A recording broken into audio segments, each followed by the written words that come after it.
media, film, and TV religion. Yeah, hello! It's me, it's Craig. I flooded. And I'm hearing the noise. Oh, it's gone. Of the intro was still playing underneath me. I just turned it up, and that's why that happened. And you don't care about the production side of what's going on here at Flooded HQ. But I was watching TikTok this morning, as often I do. It is one of my favoritist things. I think it's just inspired that something for everybody has become so accessible, and through a voting and popularity process and some clever algorithm, it can somehow direct to you stuff that entertains you and stuff that is genuinely funny, and just how people who Hollywood executives would call nobodies are just incredibly entertaining. We don't need Hollywood to make us laugh. We've got each other. So I love TikTok. I'm very passionate about TikTok. I mean, there's lots of garbage on there as well, but I'm not going to spend any time longer than this talking about that tiny amount of garbage when there's so much positive, good stuff on there. But we do have to talk about this guy. Here he is. Oh, let me get rid of that big thumb. There you go. David Lynch. David Lynch is one of my... No, I'm not going to say that. He's in my top 5 favoritist film directors. To the point that I even made going to sort of Washington State as part of my trip to America to just tread in the steps of where they filmed Twin Peaks. I really, really like him, and I've watched most of his stuff, not all of his stuff, so that's why he only makes top 5. Because it's hard going, a lot of it. It's kind of self-indulgent, it's experimental, it's very art, very RRT, and I like all that. But he's a bit of a legend now, and perhaps that is sort of excusing weak work. So if ever he does something that's not good, the fact that he's done some stuff that is so good, it kind of gets all swallowed up by that, and it doesn't seem so bad. But I did come across on TikTok this clip of him directing something. I don't even know what it is. I'm sure the comment section can tell me. But it's an interaction between him and either like the first AD or a producer or an exec or somebody who's concerned about the money. Now, I've sat looking at a monitor with headphones on, and everyone around us has been waiting to hear what I've got to say and what I want to do next. I've been that guy. I'm not a massive director or anything, but I've directed like little reenactments and things and stuff for Discovery, and I've had actors. I've had rooms full of actors and a production team of 10 people, crew, all kind of like relying on me to sort of drive it forward. They weren't working for me, by the way. I don't know if I implied that. I hate it when people think that everyone's there for them. Everyone's there for the project and for their own jobs and for their own satisfaction. But so when you're sat there looking at these monitors, as he is, as our Lord and Master is, I love him, by the way. I'm going to say something negative about him, but I really want to stress I really, really love him. But I'm going to be critical, and I don't think it's his fault. I think it's just what happens. But he is kind of having a ball. He is making scenes go on long, and you can tell when you watch his stuff that some stuff is overly long and overly labored. And some people get it, some people don't get it. That's art for you. But when you try and do that within the constraints of a budget and the amount of time you've got permission to film somewhere, how long the vehicles are hired for, how long the actors are getting for their daily rate, are they all going to be on overtime, hiring of equipment, health and safety documents, which has said you're going to be done doing something by a certain time. All these things are being thought about by somebody else on the production. So for me, to be a really good producer, director, you have to be across that side of the business as well. And I think that David Lynch comes from a time when, you know, there's no sort of formal training there. Well, maybe there is, I don't know. But there's indications that there isn't. You know, his background is, you know, let's make student films. Let's make art films. And him with a camera and no restraints. And it's all about the art. Now, I love that does actually happen. But it's very difficult when you suddenly are slotted into the corporate world and the commercial world and the people who are financially backing your big production with the big names, because all the actors you used at the start who weren't very famous are now big names, and there's a lot of pressure for you to get stuff done and for you to be a certain way. And when you're an art director like he is, it kind of is kind of stifling. I'm waffling too much. Let's just play this clip of David Lynch interacting with somebody. You gonna try to do a close up on Candy still? Or do you need it?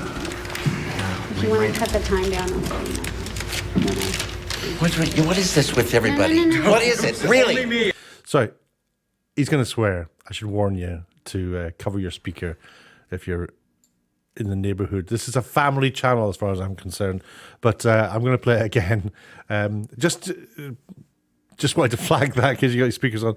And I know I'm really annoying. I'm going to play it again because it's important. It's hard to hear what she says. And she says, are you still going to do a close-up? I think she says Candice. I can't remember. Candy. Are you going to do a close-up of Candy? That's Candy, isn't it? And then she mentions something about time. You gonna try to do a close up on Candy still? Or do you need it? If you want to cut the time down, What is this with everybody? No. What is it? Really? Why? I'm serious. Fucking A, man. It drives me nuts. Who gives a fucking shit how long a scene is? You gonna try to do a close Quite a lot of people give a effing poop how long a scene is. That behaviour there, for me, is it's just not good at all. I don't think when you're, I don't know, I wouldn't do it. Well, that's maybe not true. Maybe I would do it because you're the boss and you can do what you want. And this is the belief system that exists. And you kind of just get it. You kind of get that belief. And when you're sat in that chair and everyone's basically, you know, everyone is like at the end of a piece of string for you. It doesn't mean you treat anybody badly. You're very nice to them. You smile at them. You make them a cup of tea. But you know you're the boss and they'll do whatever you tell them. And to within a degree, you know, professionally, you know, in terms of like where they put the camera and stuff like that. So when somebody comes up and says, you know, mentions their, you know, any sort of issue around time, that person's trying to help you. They're not trying to hinder you. So to snap like that, you know, it ain't good, and it's a shame in a way because you know that's the problem with being like David Lynch and like I see it as like old school versus new school, and you'll still get it in television as well with presenters, people who have like just, you know, literally rolled out of bed and suddenly they become a star, required no effort whatsoever. They've just landed on their feet. They got super lucky. They might have talent or whatever, but look at Twitch. Look how many talentless people are really successful on Twitch and how young they are. So, you know, if you're something like, you know, 19 years old and you're getting, I don't know, 10 grand a week money from people who adore you, what's that going to do to your personality, to you as a person? So it's very easy to lose a little bit of your humanity. But I've also been looking at David Lynch's YouTube channel. I recommend you sort of pop over and have a look yourself. He is doing two things, and I think this is the art that we're talking about. He does the daily number. Here's one. Here we go for today's number. It's May 30, 2021. 10 balls. Each ball has a number. Numbers 1 through 10. Swirl the numbers. Pick a number. Today's number is 5. What will tomorrow's number be? Isn't that crazy? And he puts time and effort into this. I think this is his lockdown project. I'm sure he'll explain it. But he does it all the time. This made me laugh. This is Good morning. It's June 1. June 1. And then if you go back and look at his other video, this is the TikTok I saw. 2. Good morning. It's June 2. June 2. Just the difference in his hair made me laugh. Oh, he's had his hair cut yesterday. David Lynch. I love him. I adore him. I love his stuff. And I expect that 95% of the time he's a delight to work for. And that was just a snapping. But it was interesting to see, because these things get amplified, they get put out on social media as a clip. And then people sort of think that it's kind of an entitled way, it entitles them to behave the same way. It isn't. It's just interesting to see how how people operate and how people work. It's much better if you do ever work in television and film, and you are a director. You should be across scheduling, you should be across the budgeting, and you should worry about those things as well. And if you do everything, if you manage everything, I want to say properly, I know it's not the right word, then the stress when you're in the eye of the storm is nothing. Because there's nothing that can go wrong. Everything's been thought out that can be thought out. And I used to... when I started doing live shows for the Royal Opera House, like performances that were put to screens around Europe, and like those Trafalgar Square, and they were all over the place, all around the country for sure. Some in America, I think, as well, via the powers of the internet. But I used to do a running order of what was going to happen, including everybody's script, and I would time it down to the second. So I knew, by looking at a piece of paper, that 2 hours from now, Jim would be finishing saying the word, I don't know, house or whatever. 2 hours from now, at 8:45 and 32 seconds, Jim would be saying the word house. I could go through my whole schedule and show that. And because I had that document with me, I knew immediately if we were running over, if we were running under. It gave me such a thorough understanding of what we were doing. With something like this, it's a lot simpler. If you're making a film, it's a lot simpler. And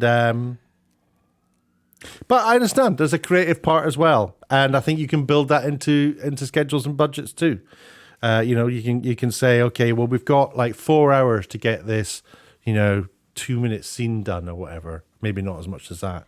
And you can sort of block it out. But I imagine he gets in there and just does it and makes it up as he goes. That's how I imagine it gets done. And that creates problems. And that's a nightmare sort of scenario to be working under. Anyway, that's what I think about David Lynch. I've got tons of other stuff I think about him because I adore him. But what do you think? Have you got any experience of seeing directors behaving badly? Do you sort of accept that that's just how they have to be? I'd love to know. It's always interesting to hear other people's perspectives on the world. I always look down here for the button to press to wrap things up. And I need to add some music because I don't have any. I could do this. Thursdays! What are Thursdays all about? I don't know. I was walking into the bagel shop and, hey, what are bagels all about? Anyway, I'm not going to do that. I'm just going to wrap up and say cheerio. Thanks very much for watching. I always appreciate it. If you like to like, subscribe and comment, then you can do through the various buttons that are available to you on this web screen that you're actually looking at right now. But from me, thank you for watching.